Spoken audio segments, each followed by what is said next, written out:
Olá, meus amigos, bom dia, Deus abençoe a todos vocês e que o Espírito Santo venha abrir o nosso entendimento para que possamos compreender a sua voz, a sua palavra e, consequentemente, venhamos obedecê-la para que então venhamos colher os frutos da obediência.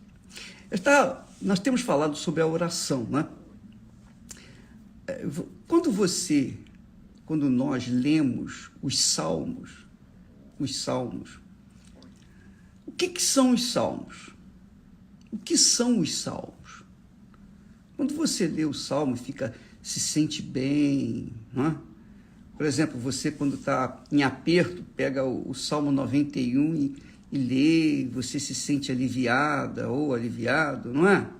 Quando você tem um problema econômico, você recorre ao Salmo 23 de Davi, que ele diz, o Senhor é meu pastor e tal.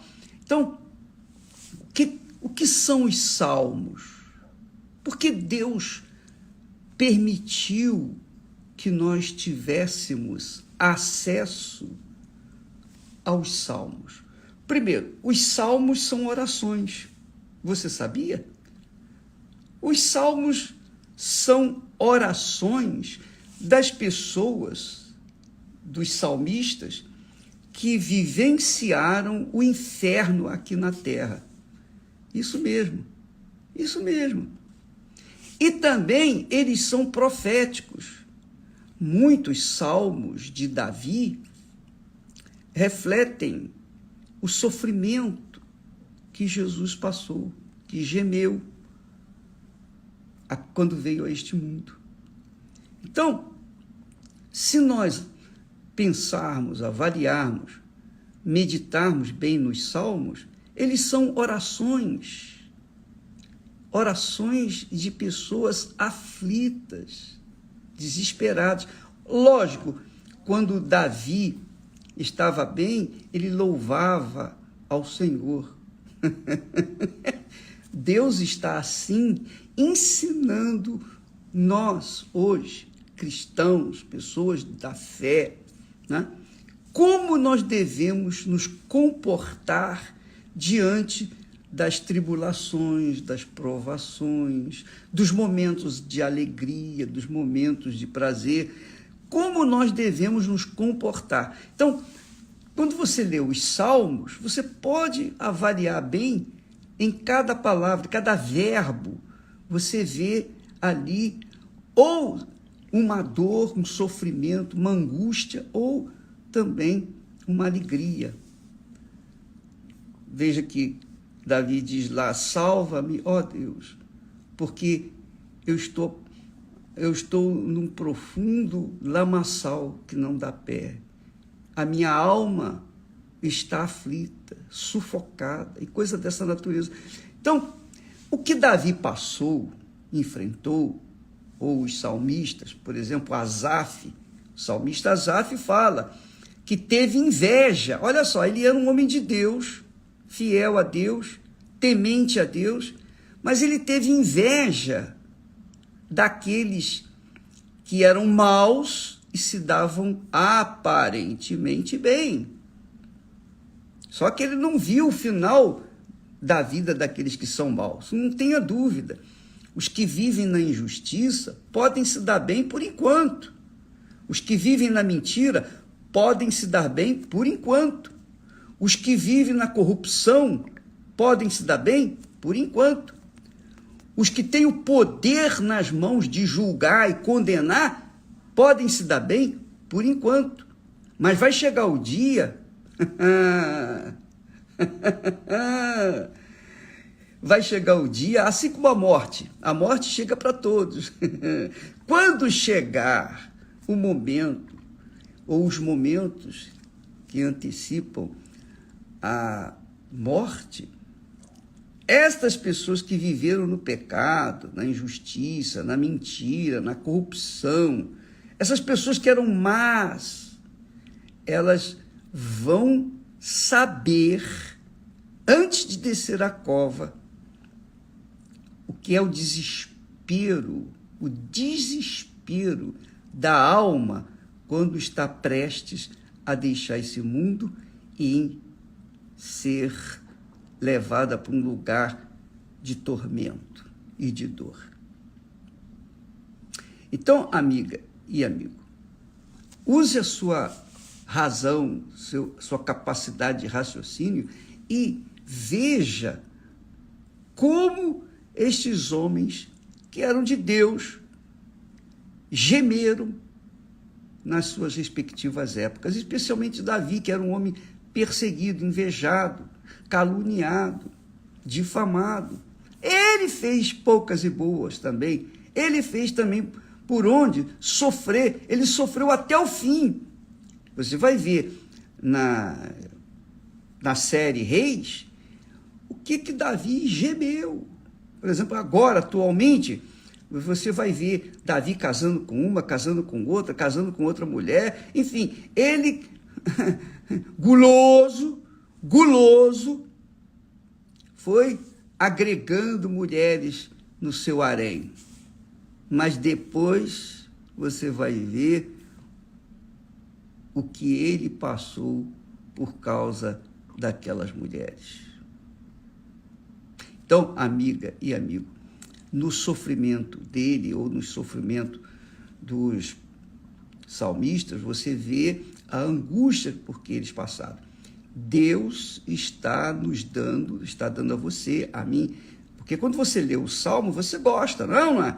E de repente aquele Salmo que você lê vem ao encontro da sua necessidade, da sua angústia, porque naquele dia que foi falado, que foi orado, que foi clamado, eles estavam vivenciando o que você está vivendo no dia de hoje. Então, o que a gente tem que fazer? Qual foi o segredo da vitória de Davi? O segredo dele foi oração. É isso aí. Foi oração. Quando ele caiu feio, horrivelmente feio, então você lê no Salmo 51 a oração de arrependimento de Davi. Ele se arrependeu. Mas o arrependimento dele não foi uma coisa assim, Senhor, eu me arrependo. Não, ele gemeu ao ponto de chegar e dizer, Senhor, não retires de mim o teu espírito, o espírito da alegria, não retires de mim. Quer dizer, Davi passou os momentos mais cruéis que um ser humano pode passar aqui na Terra, que era o espelho do que Jesus viria sofrer. Não que Jesus tivesse cometido algum erro, pecado, nada disso, mas ele sofreu, ele gemeu, porque ele, primeiro, se despiu da sua divindade para se vestir de carne, de homem, de ser humano, e teve que enfrentar os homens, a maldade, a injustiça, coisa que ele lá no céu não tinha. Então Jesus gemeu, foi o homem sofrido, foi o homem o mais sofrido da face da terra, o mais sofrido. Davi, sem saber, ele estava profetizando a sua dor, clamando, fazendo as suas orações, seus clamores. Ele estava profetizando o que o Senhor, o Salvador, o Messias, viria a sofrer. O profeta Isaías fala que Jesus era um homem de dores, o mais sofrido, humilhado, um homem cuja figura as pessoas viravam o rosto, uma figura completamente cruel, 100% cruel. Assim foi Jesus. Então, amiga e amigo, o segredo de Davi, como o segredo do Senhor Jesus, foi oração.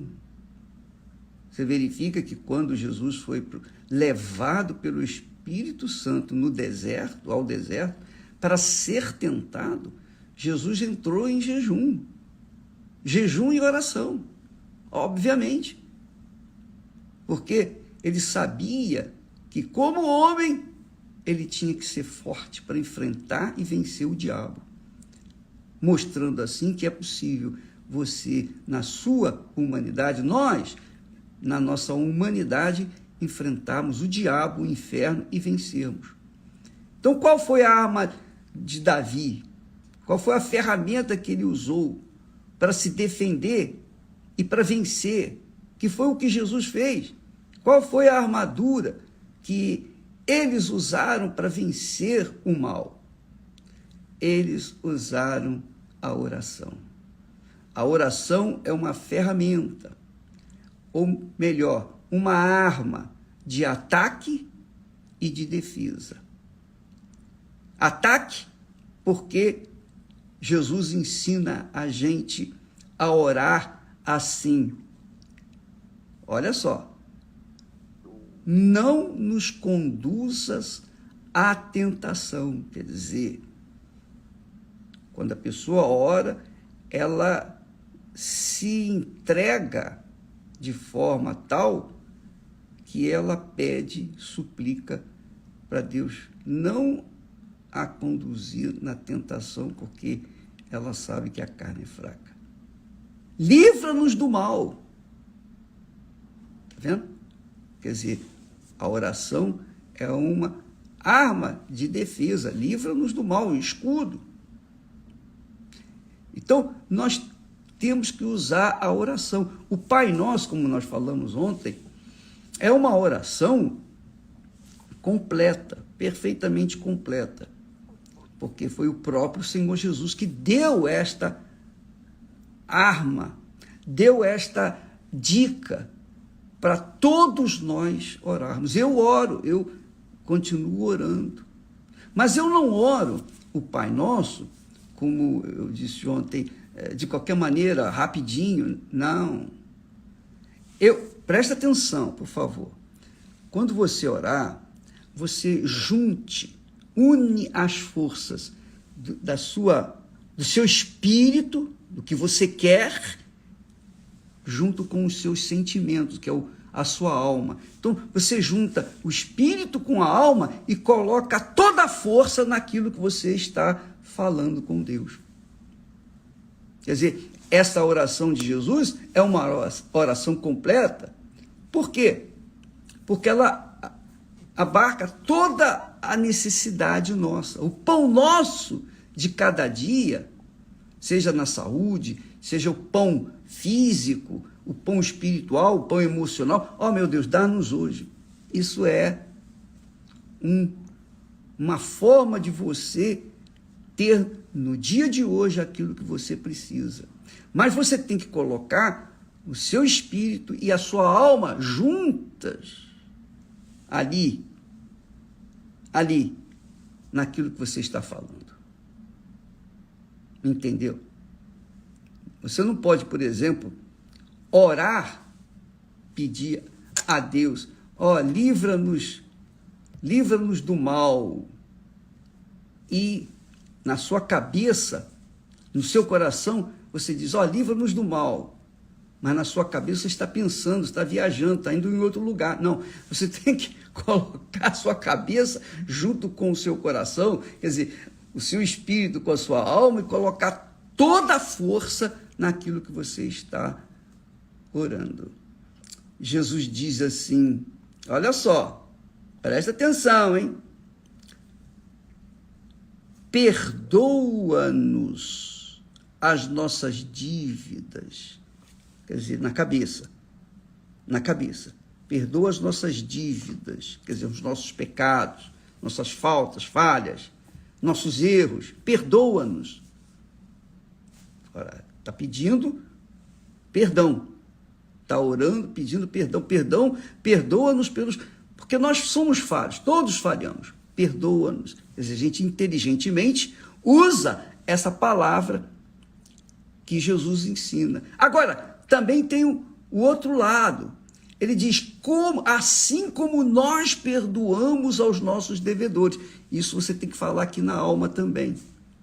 Isso você tem que desejar também aqui na alma. Isso você tem que aspirar aqui dentro da sua alma. Mas como? Poxa, Senhor, me perdoe, mas eu não quero, aqui no coração, não quero perdoar fulano, beltrano que fez mal. Não, você coloca a sua mente e a sua alma em acordo com aquilo que você está falando com Deus. Isto é a oração. Essa oração vai ser respondida, com certeza, porque você está colocando todo o seu ser, a essência do seu ser, naquilo que você está falando com Deus. E Deus é o Pai, né? É o provedor de todas as coisas, de tudo. Então, amiga e amigo, aprenda isso, pratique isso, você vai ver que a sua vida vai ser diferente. Não importa qual igreja que você pertença, ou a denominação, não importa se você é de uma igreja ou não é, seja lá qual for. Se você colocar em prática esta oração completa de Jesus, o Pai Nosso, você pode ter certeza que você vai ver uma diferença brutal na sua vida, dia após dia após dia. Você vai conquistando aquilo que Jesus prometeu, vida e vida com abundância, tá bom? Então, eu queria fazer um convite para vocês. Por exemplo, hoje, em todas as igrejas universal do Reino de Deus, em todo o mundo, nós trabalhamos com descarrego, oração do descarrego. Se você tiver algum problema que precisa ser descarregada, você tem uma energia ruim, assim, negativa, venha na Igreja Universal. Você vai ser liberta dessa energia negativa e vai absorver a energia positiva. Se você é aquela criatura que está, digamos assim, está sendo vítima de bruxaria, feitiçaria, magia, olho grande, inveja, alguma maldição, hoje é o dia do descarrego. E domingo nós teremos a Santa Ceia do Senhor. No domingo nós participamos do pão dos anjos, o pão que desceu do céu, que é Jesus, que dá vida para a gente. Domingo agora, em todas as igrejas universal do Reino de Deus. Ficamos por aqui. Até amanhã. Que Deus abençoe a todos, em nome do Senhor Jesus. Amém.